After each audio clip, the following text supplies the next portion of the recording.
Mayong adlaw, katawhan sa Dios sa Archdiocese of Ozamis. Og sa tanan, din gini atong Sibya na hiabot. Ako gyud nga pasalamat sa atong mga benefactors and benefactresses. Pero dako gyud akong pasalamat kung ang katawhan managtapok unya mamalandong tungod kay sila miyembro sa JSK. Muna nga padayon gyud ta sa atong pagpamalandong labi na kay niya kita sa Kwaresma. Mga panahon din kita musangpit sa Ginoo.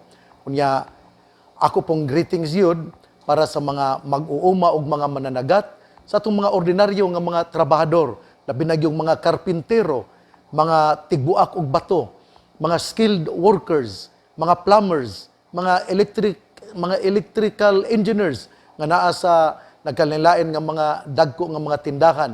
Bisan sa tanan nga diin nagtabang sila sa ilang isig katawo, kining mga nagkalot in taon og yuta para sa mga nagbuhat og comfort rooms. Salamat kaayo sa inyong makugihon og makanunayon nga pagtabang sa katawhan. Nasayod ako nga ang inyong paghimo kapoy, pero nakatabang kamo sa katilingban. Busa kamong pod nga naghatag og trabaho ato silang tagaan pod og maayo nga sweldo. Ako pong congratulations to the newly-wed couple, si Mayor Ando Waminal o si Dr. Lia Alfaro Waminal, nga gikasal niadtong Pebrero 28, 2021 sa mga alas 3:30 sa hapon dito sa Manila Cathedral. Congratulations, Mayor and Dr. Lia Alfaro Waminal. Ako po nga pasalamat, usbon ako pagpasalamat ngadto kang Mr. Alan o Chris Lubitanya. Salamat sa inyong duha ka sako nga bugas nga tag 25 kilos nga gipadala. Unyang usa ka sako niini akong gidala ni adtong Marso 5 ngadto ni Father Danny Rodinas kay miadto man kami sa Makalibre Alto. Unya pobre man kadang maong parokya, ako pong gipaambit ang usa ka sako nga 25 kilos. Mao man gud kini ang katuyuan sa kolekta, sa collection. Ihatag ngadto sa pari, unya kami pod ang mo bahin-bahin niini ngadto sa mga nagkalisod-lisod. Busa usbon ko, Chris o Alan Lubitanya, salamat sa inyong gipadala nga bugas. Ako pong pasalamat ni Mercia Lubitanya Abilia o ni Manang Bebe Lubitanya. Salamat sa inyong pagtabang, sa inyong ayuda sa Archbishop's Residence din sa Katadman, Ozamis City. Ako yung pasalamat po ni Ruben Himoros. Ruben Himoros sa Makalibre Alto, Lopez Haina, Misamis Occidental. Kini sila, ang Mr. and Mrs. Ruben Himoros, mipaambit, midonate sila og yuta nga may gidakon nga 7,000 square meters para buhaton kini nga minteryo dina sa Makalibre Alto, Lopez Haina, Misamis Occidental. Salamat kaayo Ruben Himoros sa imong pagka-matinabangon. Ako pod nga greetings, late greetings ngadto ni Padre Dodong Quaresma, belated happy birthday ngadtong Pebrero 28. Ako pod nga late greetings, belated happy birthday ngadto ni Inday Attorney Marby Jumoad Arnoco Ocampo niadto gyapong Pebrero 28. Inday Marby, belated happy birthday. Ako pod nga belated birthday greetings ngadto ni Father Joe Maghinay niadtong Marso 5, 2021. Ninyong tanan nga mga manggihatagon, ninyong tanan nga mitabang gayod sa simbahan, ninyong tanan nga naghunahuna nga mutabang usab sa DXDD. Ato yung tabangan pod ang DXDD kay dili gyud ta makapadayon sa pulpito sa kahanginan kung dili nato mabayran ang sweldo sa ato nga mga employees. Muna nga ngadto sa mga matinabangon ni Esther Celine o sa akong amiga dinha sa Japan nga salamat kaayo sa imong pagkamanggihatagon. Unya hinaut pa unta nga kinsa katong makadungog niini akong hangyo atong tabangan bisag pipila lang ka pesos ang DXDD aron mapadayon ang pulpito sa kahanginan. Kay importante kaayo nga masabwag og madala ngadto sa hilit nga lugar ang pulong sa Ginoo. Marso 8 kita, nindot ra ba ning numero ha, kay 8. Unya, kini pod birthday, karong adlaw, birthday ni Mother Ibon sa usa ka Carmelite sister dinha sa Malaubang, Dakbayan sa Ozamis. Si Mother Ibon, happy birthday. Unya, kining iniguman ining Pamalandong, mudagan dayon ko dito sa kining Carmelite Monastery kay ako'y mumisa sa birthday ni Mother Ibon nga karon gasaulog siyang birthday Marso 8, 2021. Ato karong kutloon ang atong ebanghelyo nining ebanghelyo sumala ni San Lucas. Sa diyang hiabot na si Jesus sa Nazareth, niingon siya sa mga tao sa sinagoga, apan sultihan ko kamo niini, ang usa ka propeta dili gayo dawaton sa iyang kaugalingong lungsod. Pamati kamo kanako. Tinuod nga daghang mga byuda didto sa Israel sa panahon ni Elias, sa dihang walay ulan sulod sa 3 ka tuig ug tunga, ug may dakong gutom sa tibuok yuta. Apan wala ipadala si Elias ngadto sa bisan usa kanila, kundi ngadto hinuon sa byuda sa Sarepta sa kayutaan sa Sidon. Ug may daghan usab nga sanlahon dinha sa Israel sa panahon ni Propeta Eliseo, apan walay bisan usa kanila nga naayo gawas kang Naaman nga taga Syria. Sa ilang pagadungog niini, nangasuko pag-ayo ang tanan nga didto sa sinagoga. Nanindog sila ug ilang gitaral si Jesus ngadto sa gawas sa lungsod ug gidala ngadto sa tumoy sa bungtod, di natukod ang ilang lungsod. Apan ihulog siya sa pangpang. Apan miagi siya sa taliwala sa katawhan ug mipahilayo. Ebanghelyo sa tong Ginoo. Daygon ikaw o Kristo. Mga igsoon, ikatulo kita karon nga semana sa Kwaresma. Unya nindot kayo ni ba? Kay sa una ato yung hinumduman ha nga sa primerong Domingo sa Kwaresma ang mga pamalandong mao ang bahin sa tentasyon. Sa ikaduha nga Domingo sa Kwaresma ang pamalandong usab bahin sa pagkausab sa naong ni Hesus nga nag-auhag usab nga kita mag-usab sa atong kinabuhi. Karon ang mga gihimo ni Hesus kay sa kagahapon Domingo ang ebanghelyo bahin man sa templo nga importante kaayo nga atong respetuhan ang templo. Mao nang bitaw nga ningon si Hesus, gunuba kini ninyong templo ug sa ikatulo ka adlaw ako kining patindogon. Gipasabot usab niya nga ang templo nga iyang gihisgutan mao ang iya nga lawas tungod kay naghisgot man siya sa pagkabanhaw. Karon ang atong ebanghelyo naghisgot na usab bahin sa katawhan sa Israel. Kuan kay ni ba kay kining nangandoy sila nga sila pakiton ni Hesus og mga milagro sama sa iyang gihimo sa lain nga mga lungsod. Apan unsay gihimo ni Hesus? Iyan na inuong giistoryahan nga ang mga milagro tinuod daghang mga byuda dito sa Israel. Dunay milagro nga gihimo sa karaang testamento ni Propeta Elias didto sa lugar sa iyang gihimo dito sa Sidon, sa Sarepta, sa kayutaan sa Sidon. Naghimog milagro si Elias bisan pa kay diadto kong lugara dunay tinghuwaw, walay ulan sulod sa 3 ka tuig ug tunga. Apan natabangan na hinuon ni Elias ang usa ka byuda sa Sarepta ug wala niya tabangi ang mga byuda didto sa Israel. Unya gitabangan pod ni propeta Eliseo iyang giayo ang sanlahon nga taga Syria ug wala niya ayuha ang katawhan sa Israel, mga sanlahon sa Israel. Unsa may punto sa tong Ginoo nganong iya manggihisgutan kining duha ka dagkong milagro ngadto sa karaang testamento. Tungod kay misulti siya nga mas maayo pa ang lain nga mga tao nga midawat sa usa ka propeta ug naghinulsol silang mga sala aron adunay milagro nga mahitabo silang kinabuhi. Nindot kayo nino. Timan-an gyud din nato ha nga duna lamay milagro nga mahitabo sa tong kinabuhi kung kita mudawat sa Ginoo ug mag-usab sa atong kinabuhi. Sila mingon wala man nila dawata si Jesus nga usa ka propeta. Mo na nga si Jesus niingon, sultihan ko kamo. Ang usa ka propeta dili gayud dawaton sa iyang kaugalingong lungsod. Unya, tungod kay sila nahibulong kay si Jesus sulod sa 30 ka tuig nakig-uban kanila didto sa Nazaret nga usa siya ka karpintero, naguban-uban siyang amahan, siyang foster father nga si San Jose, nga usa-usab ka karpintero.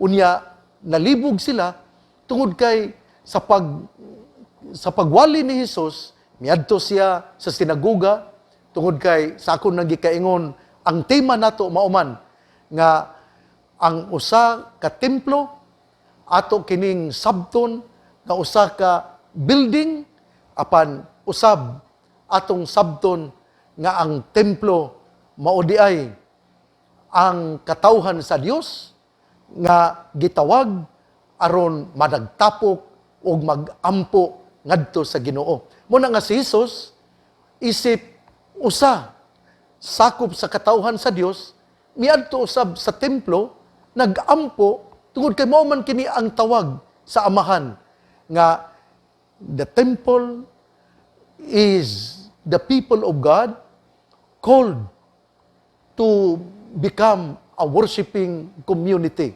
Mao gini importante ato yung sabton nga ang katawhan dili lang gipundok aron maghala-hala unsa dinha, dili gipundok sa Ginoo, gipundok sa ka propeta, gipundok sa ka pari aron mamahimo nga katawhan nga maampuon ug mapasalamaton sa Ginoo. Ug mao kini ang gihimo sa tong Ginoo, miadto siya sa templo, miadto siya sa usa ka sinagoga ug didto nakighugoy-hugoy, nakiglambigit. Unya mihimo siya sa iyang pamalandong apan wala siya dawata sa iya nga mga tagilungsod. Nganuman, para nila ordinaryo nga tao si Jesus.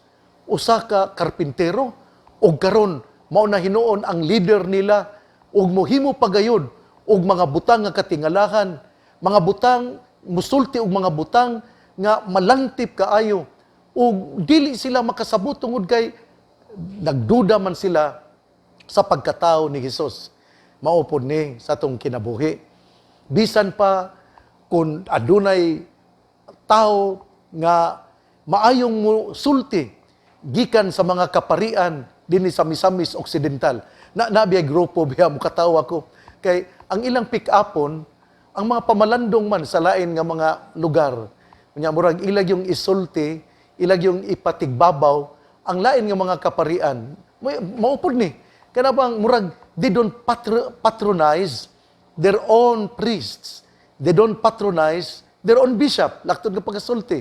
Unya mas ila pang tuhuan ang uban nga mga kaparian nga mamutuo man ta sa ubang mga kaparian pero kung imo bag yung pirming isulti lang ang dili taga Misamis Occidental Archdiocese of Ozamis kana tungod kay nabutahan ka o na miscalculate lang nimo or kining ubos lang imong pagtan-aw sa mga kaparian sa Archdiocese of Ozamis murang dili ka believe.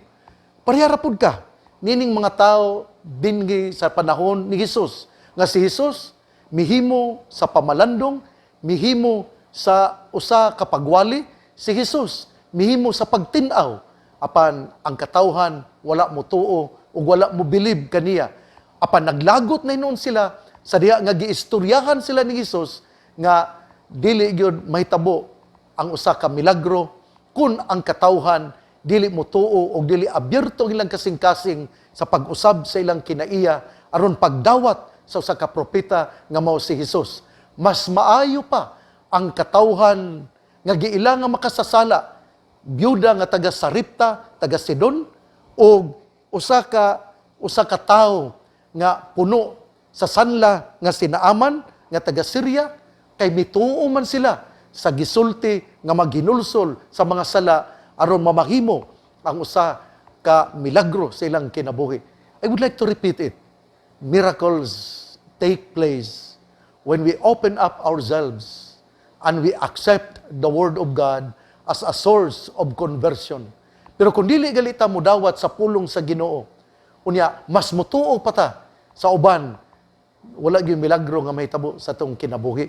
Muna nga sa imong mamagpapa, tuuhi kay mao kana ang una nga mga propeta.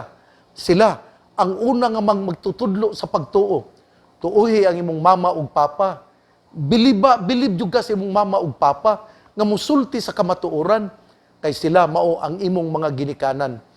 Pero kung mutuo gali ka sa uban, wa jud kay kaugmaon kay mao nahiapil ka sa hanay sa gipanghimaraot sa tong Ginoo nga wala man ka mutuo, wala nimo ako dawata isip propeta o pagkalisod sa milagro nga may tabo sa imong kinabuhi. I repeat, miracles take place when you accept the Word of God and there is conversion in your life because you believe on the Word of God. Pero dili gali ka mutuo sa gipadala nga musulti kanimo, wala po'y kausaban ang imong kinabuhi. Dili ka mutuo sa imong mama ug papa, wala po'y kausaban sa imong kinabuhi. Dili ka mutuo sa pari nga imong kura paroko sa iyang mga pulong ug nangandahay naon ka, nangindahay hinuon ka nga makadungog sa lain nga pulong, awa gyud milagro nga may tabo sa imong kinabuhi. Munang panggaon nato ang atong mga padre kura, panggaon nato ang atong mga pari, respetuhan nato ang atong mga pari kay naghago biya na sila, dili biya sayon ang pagpuyo sa usa ka pari. Na ang mga tentasyon maningkamot yun mi nga mahalikay sa mga tentasyon. Maningkamot yun mi nga magpuyo, nga balaan. Maningkamot yun mi luha o kusog. Among gipaningkamutan aron mamahimo kaming timos nga halad para sa Ginoo. Dili sayon ang pagsunod ni Kristo nga usa ka pari, usa ka madre, usa ka tawo nga naghalad siyang kinabuhi para pagtabang sa kaluwasan. Mao na nga kining respetuhan nato ang mga pari labi na ning panahon sa Kwaresma. Nya kung gusto gyud kang mokumpisal, duula ang pari. Dili lang gud mohimo kami sa schedule nga confession tungod kay giabuhid ba namo ba kanang taas nga paghimo sa confession. Dili tungod kay dili kami gusto, tungod man gud ni sa pandemic karon. Pero kung nimo siyang duolon ang pari nagkuan man lang gud mi og kada adlaw na pulo lang ang amo nga pakumpisalon tungod lagi sa pandemic kay mamatay biya pud mi wa may mahadlok mamatay pero samtang buhi pa maningkamot nga healthy kita. Muna nga kining usbon ako ang mensahe nga walay propeta nga dawaton sa iyang kaugalingong lungsod. Ang milagro mahitabo lamang kung atong dawaton ang pulong sa Ginoo o duna kitay konbersyon nga mahitabo sa atong kinabuhi. Atong talikdan ang pagpakasala, unya atong girespetuhan ang tao tungod kay siya templo man sa Espiritu Santo. O ikatulo, ang ato nga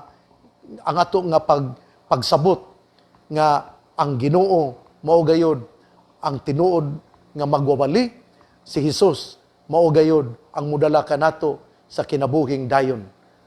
Usbon ko, salamat sa atong pagpamalandong, atong pamation ang atong mga ginikanan, ato sila nga respetuhan, ang ato nga mga elders sa atong katilingban, atong respetuhan ang atong kapitan sa barangay, atong respetuhan ang ato nga mga barangay councilors, atong tabangan ang ato nga mayor sa dakbayan sa Ozamis, ug sa mga lugar din ikaw nahiapil.